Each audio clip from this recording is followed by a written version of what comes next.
नमस्कार दोस्तों, ऐसा क्या कारण है कि सरकार ज़्यादा नोट छापकर गरीबी खत्म क्यों नहीं करती थी और $1 82 के बराबर है? ये कौन डिसाइड करता है और इसे हम क्यों मानते हैं? आइए जानते हैं आज के इस एपिसोड में। In circulation, manufacturers of goods like food, clothing, and cars could respond to demand simply by raising prices. Have you ever heard anyone asking why can't governments just print money to pay off the country's debts, or pay for everyone's education, or end the poverty, or abolish taxes, or distribute to make everyone rich? सरकार कितनी भी currency छाप सकती है, तो फिर सरकार note छापकर गरीबी खत्म नहीं करने के पीछे क्या कारण है? $1 82 के बराबर है। ये कौन तय कर रहा है? और अगर कोई तय कर रहा है तो हम इसे सहमत क्यों हैं? और इतिहास में ऐसा क्या हुआ कि सभी देश अमेरिकी डॉलर को ग्लोबल करेंसी बनाने पर सहमत हो गए? और सबसे महत्वपूर्ण बात, क्या सिचुएशन उत्पन्न हुई कि एक पेड़ की छाल से निकलने वाले कागज का टुकड़ा, इसके लिए लोग दुकानों और ऑफिस में 8 से 9 घंटे काम कर रहे हैं? इन सभी सवालों का जवाब सिर्फ एक ही बात में है कि पैसा क्या है और इसका विकास कैसे हो। जब आपको कोई सेकंड हैंड चीज़ बेचनी हो तो आप उसकी कीमत कैसे तय करेंगे? मान लीजिए आपके पास एक पुराना मोबाइल है और आप उसे $100 में बेचेंगे और उस मोबाइल को खरीदने के लिए हजारों लोग आपके दरवाजे पर आएंगे, तो उस सिचुएशन में आप क्या करेंगे? आप उस मोबाइल की कीमत ₹500 डिटरमाइंड करेंगे। इसके बाद भी अगर 100 लोग इसे खरीदने के लिए तैयार हैं तो आप कीमत बढ़ाते रहेंगे। आप इसे तब तक बढ़ाएंगे जब तक कि एक व्यक्ति दी गई कीमत पर खरीदारी करने के लिए तैयार नहीं हो जाए। इसी तरह से पूरी दुनिया में सभी उत्पादों की कीमतें तय की जाती हैं। इसे डिमांड और सप्लाई का नाम दिया जाता है। जब आप किसी फल की दुकान पर जाते हैं और देखते हैं कि सेब की कीमत अधिक है और केले की कीमत कम है, इसका मतलब ये नहीं कि इसका कलर बहुत अच्छा है। इसका अर्थ है कि इसकी डिमांड सप्लाई से भी अधिक है। आपने सुना होगा कि प्याज की कीमत बढ़ गई है, इसका मतलब ये है कि प्याज की डिमांड बढ़ गई है और जो कीमत तय कर रहा है वे वही कर रहा है जो हमने सेकेंड हैंड मोबाइल के साथ किया है। एक कंपनी ने 100 कारें बनाई और कीमत ₹1,00,000 निर्धारित की। जिनके पास पैसे हैं वे कार खरीदेंगे और जिनके पास नहीं है वे बाइक या साइकिल से काम करेंगे। और एक दिन अचानक सरकार भारी मात्रा में पैसे छापती है और लोगों के बीच बांट देती है। अब लोगों के पास भी पैसा होगा और बाजार के पास भी पैसा होगा। अब इससे होगा ये कि जैसे एक कार खरीदने के लिए 100 लोग जाते हैं, इस बार 1000 से ज़्यादा लोग आएंगे। तो जो व्यक्ति कार बना रहा है वह यही करेगा जो चीज़ हमने सेकेंड हैंड मोबाइल के साथ की है।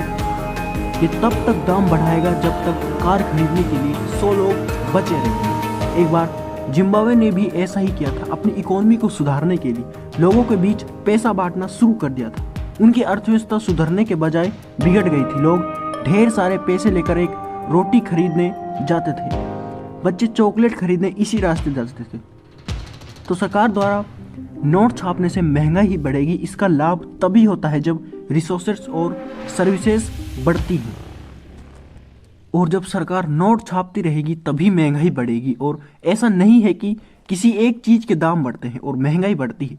जब कुल मिलाकर वस्तुओं के दाम बढ़ते हैं तो महंगाई बढ़ती है। अगर देखा जाए तो महंगाई बढ़ने पर आपके रखे हुए पैसे कम हो जाते हैं।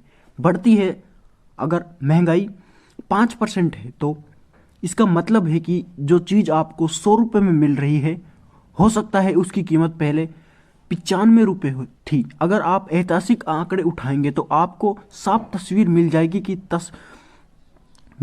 कि महंगाई ने किस तरह लोगों की जेबें खाली कर दी हैं। यही कारण है कि लोग अलग अलग जगहों पर इन्वेस्ट करते हैं। लेकिन ये समझना जरूरी है कि पैसा क्या है। आप एक कॉन्सेप्ट से सब कुछ समझ जाएंगे। अगर आप पूरी दुनिया में देखें तो कोई आपको पैसे क्यों देता है? कोई भी आपको पैसे तभी देगा जब आप उन्हें वैल्यू देंगे या उनका काम करेंगे। आपको ऑफिस में सैलरी तभी मिलती है जब आप उनका काम करते हैं। दुकानदारों को पैसे तभी मिलते हैं जब वो बदले में आपको कोई सामान देते हैं। इसलिए एक तरह से पैसा मूल्य के बराबर है। पैसे को समय समय पर अलग अलग चीज़ों द्वारा दर्शाया जाता है। पहले के समय में लोग अनाज देकर अपना काम चलाते थे। धीरे धीरे लोग उन चीज़ों में दिलचस्पी दिखाने लगे जो लंबे समय तक खराब नहीं होती है या जिनकी कीमत सोने के बराबर होती है, लेकिन सोने के साथ यात्रा करना, सोने में मिलावट करना और सुरक्षा का बनाए रखना बहुत असुविधाजनक था। सरकार ने एक विकल्प दिया है जहां आपको अपना सोना ले जाने की जरूरत नहीं है, सोना सरकार के पास जमा करा दे, सरकार इसकी सुरक्षा का ख्याल रखेगी, बदले में आपको एक रसीद मिलेगी जिसे प्रोमिसरी नोट भी कहा जाता है, और आप उस रसीद के आधार पर व्यापार कर सकते हैं। आपको सोना लेकर घूमने की कोई जरूरत नहीं है। रसीद का अंततः कागजी मुद्रा में बदल दिया गया। हकीकत में इस कागजी पैसे का अपना कोई मूल्य नहीं है, ये सिर्फ कागज का एक टुकड़ा है। इस पैसे की कीमत तब और बढ़ जाती है जब सरकार आपसे वादा करती है कि आप इसे लेकर भारत में कहीं भी जाएंगे और आपको बिल्कुल वही रकम मिलेगी जो इस पर लिखी है। सामान्य कागज और करेंसी में यही अंतर है। भारत का गवर्नर हस्ताक्षर करके आपसे वादा करता है कि मैं धारक को इतना धन देने का वादा कर रहा हूं, और इस वादे का मूल्य है कि हर कोई इस पर भरोसा करता है। जब नोटबंदी हुई थी, सरकार ने 500 और 1000 के नोटों से अपना वादा वापस ले लिया था, और जैसे ही इसने अपना वादा वापस लिया, 500 और 1000 के नोट कागज पर बैन लग गया। लोगों ने सरकार के वादे के साथ कागजी मुद्रा में व्यापार करना शुरू कर दिया। लेकिन जब हम देश के बाहर व्यापार करना चाहते हैं तो इस स्थिति में क्या होगा? जब अमेरिका और भारत व्यापार करेंगे तो व्यापार किस चीज़ पर होगा? आप अमेरिका से कुछ खरीदने जा रहे हैं, आप कहेंगे कि ये लाल रंग का नोट है और हम इसे रुपए कहते हैं, और अब आपको एक वादा दे रही है, तो फिर वे इस पर क्यों सहमत होंगे और हम उनका डॉलर क्यों लेंगे? और किसी स्थिति में मान लीजिए कि हमने उनकी मुद्रा ले ली है, तो हम उस मुद्रा का क्या करेंगे? पैसा तब पैसा बन जाता है जब उसका अस्तित्व होता है। स्वीकृति प्रत्येक देश को एक ही समस्या का सामना करना पड़ता है कि यहाँ कोई मुद्रा नहीं थी। हर देश का भरोसा, मान लें कि आप अमेरिका के साथ व्यापार करने के बाद अमेरिका डॉलर लाए हैं, अब आपको रूस के साथ व्यापार करना आवश्यक है। अब रूस कह रहा है कि वे नहीं लेगा। इस मामले में अमेरिकी डॉलर हुआ ये कि अमेरिकी डॉलर फायदेमंद है, क्योंकि ऐसी कोई मुद्रा नहीं थी जिस पर हर देश भरोसा करता था।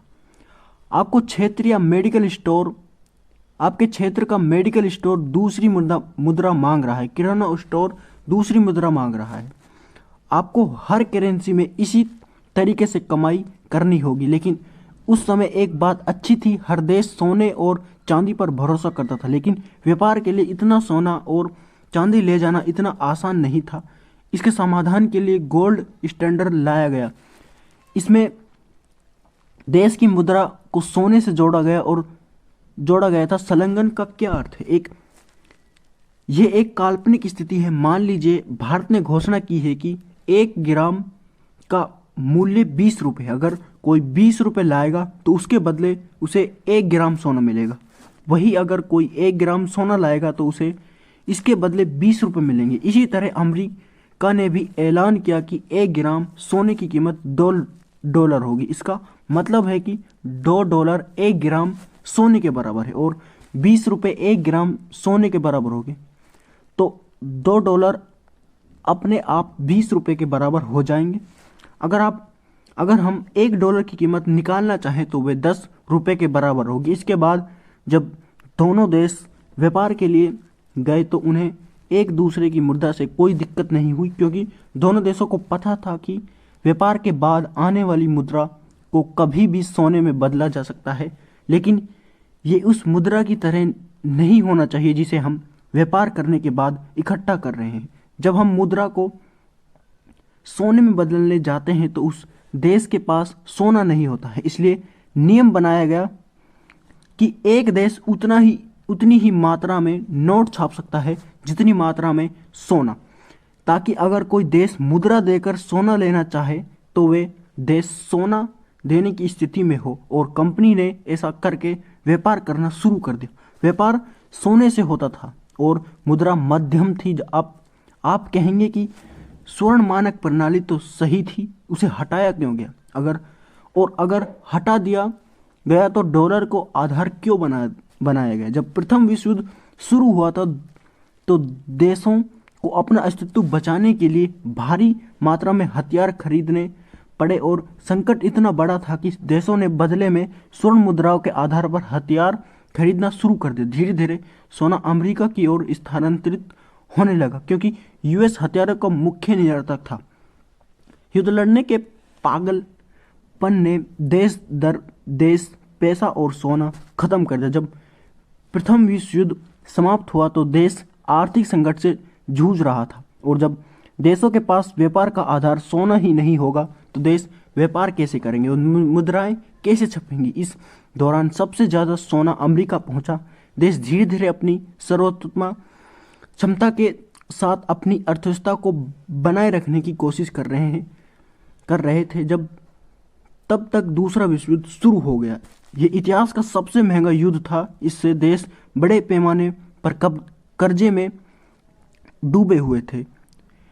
अमेरिका ने भारी मात्रा में हथियार निर्यात करे। अमेरिका का स्वर्ण भंडार था, वो आसमान छू रहा था। दुनिया का 80% सोना अमेरिका के पास था। दूसरी ओर अन्य देश कर्जे में डूबे हुए थे। ऐसे में सोने को मुद्रा के साथ जोड़कर किया जाने वाला व्यापार संभव नहीं था क्योंकि देश सोने के बदले में नोट छापकर व्यापार करते थे यदि उनके पास सोना ही नहीं होगा तो व्यापार कैसे किया जाएगा? और जब व्यापार ही नहीं होगा तो नहीं होगा तो कोई देश कमाई कैसे करेगा? 1944 में देशों ने इसके लिए एक बैठक की जिसे ब्रिटेन वुड कॉन्फ्रेंस कहा जाता है। इस बैठक में IMF और IBRD नामक दो संगठन बनाए गए।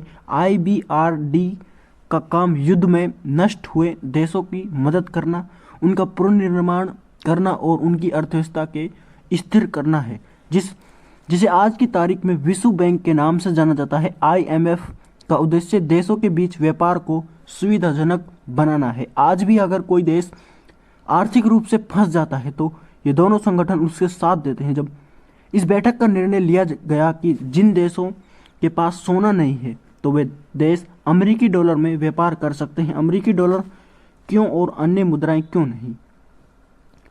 अमेरिका एकमात्र ऐसा देश था जिसके पास इतना सोना था कि अमेरिका मूल्य के सोने को पूरी दुनिया में प्रसारित कर सकता था। और उसी दिन अमेरिका ने भी घोषणा की कि कोई भी हमारे पास अमेरिका डॉलर लाकर सोना ले सकता है या सोना लाकर अमेरिकी डॉलर ले सकता है। और एक औंस सोने की कीमत $35 थी। इस प्रत्येक देश किसी न किसी संसाधन में अच्छा है तो ये अमेरिका के साथ व्यापार करके डॉलर का भंडार बढ़ा सकता है।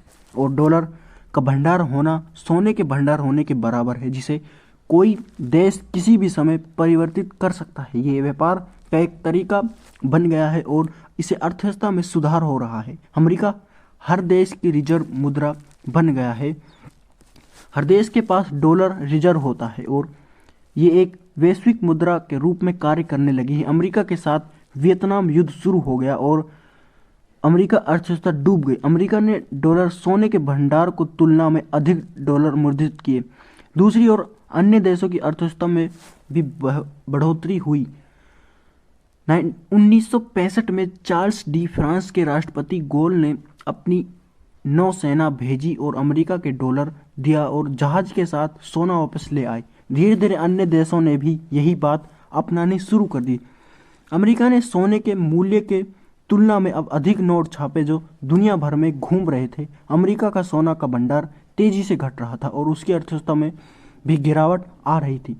1971 में अमेरिका राष्ट्रपति रिचर्ड निक्सन ने सोने से जुड़े डॉलर को हटा दिया। इसका मतलब यह है कि सोने का डॉलर में और डॉलर को सोने में नहीं बदला जा सकता। इसे निक्सन शॉक भी कहा जाता है। ये दुनिया के लिए बहुत बड़ा झटका था, लेकिन सभी देशों को भंडार डॉलर में होने के कारण डॉलर में व्यापार करना देश की मजबूरी बन गया। डॉलर एक वैश्विक मुद्रा के रूप में उभरा। बात यह है कि कुछ मुद्राएं का मूल्य कम और कुछ का अधिक क्यों होता है? इसका निर्णय कौन करता है? 1947 में एक डॉलर 1 रुपये के बराबर था। आज की तारीख में ये डॉलर 82 रुपये के बराबर है। तो क्यों ऐसा क्यों हुआ? ये मांग और आपूर्ति पर निर्भर करता है। हर देश का अपना होता है मुद्रा अपनी। यदि आप किसी देश से सामान या सेवाएं लेना चाहते हैं तो आपको खरीदना होगा, ये उस विशेष देश की मुद्रा में है। जब आप उस देश में जाते हैं तो आप एक्सचेंजेस में अपनी मुद्राएं बदलें, उसके बाद आप खरीदारी कर सकेंगे। दरअसल जब आप यूरोप या अमेरिका के उत्पाद ऑनलाइन खरीदते हैं, सबसे पहले आपको यूरो और डॉलर खरीदना होगा, फिर बदले में आपको भारतीय रुपये देना होगा, जिसे विनिमय कहा जाता है। फिर आप कुछ भी खरीद सकते हैं। ये बातें आपको बैंक की वजह से पता नहीं चल पाती हैं। ये आपकी ओर से करता है। अतः जो देश अधिक मूल्यांकन वस्तुओं का उत्पादन करता है वे किसका है? अन्य देशों से सेवाएं और संसाधनों की मांग है कि मुद्रा का मूल्य वे देश अधिक है और अन्य देश अपनी आवश्यकताओं के कारण उसे खरीदना चाहते हैं। देश की मुद्राएं को अपनी मुद्रा देकर इसका मतलब यह है कि उसकी मांग देश विशेष में वृद्धि हुई है, और जब मांग बढ़ती है तो उसकी दर मुद्रा बढ़ती है।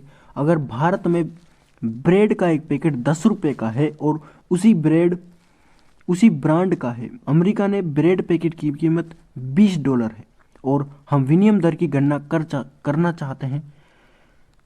सरल तरीका यह है कि हम 10 या 20 करेंगे। एक एक्सचेंजों के भी प्रकार होते हैं।